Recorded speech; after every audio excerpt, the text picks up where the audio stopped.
Unconscious bias, also known as implicit bias, are learned assumptions, beliefs, and attitudes that exist in the subconscious which we aren't necessarily aware of. Although bias is a part of the human brain function, it can often reinforce a stereotype.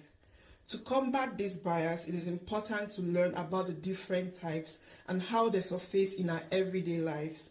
Because whether we realize it or not, unconscious bias has a way of influencing our professional and personal lives, from the way we think to the way we interact with others. Everyone has this bias and uses them as mental shortcuts for faster information processing.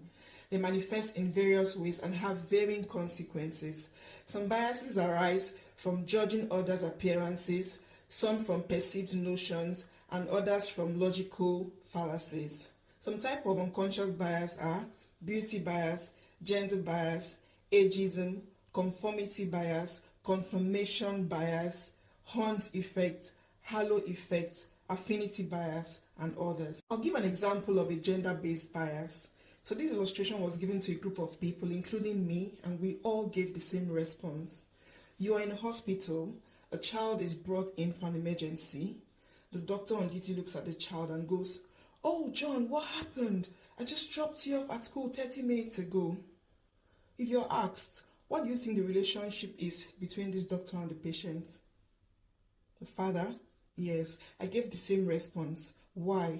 Because unconsciously, our brains just go straight to think, because he's a doctor and I just dropped you off at school some minutes ago, automatically it has to be John's father. But we know we have male and female doctors.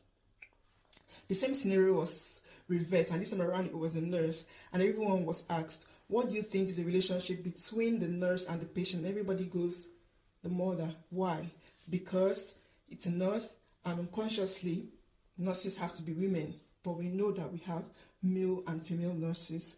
So this goes a long way to explain how much unconscious bias eats into our subconscious and how it affects our perceptions and everyday interactions.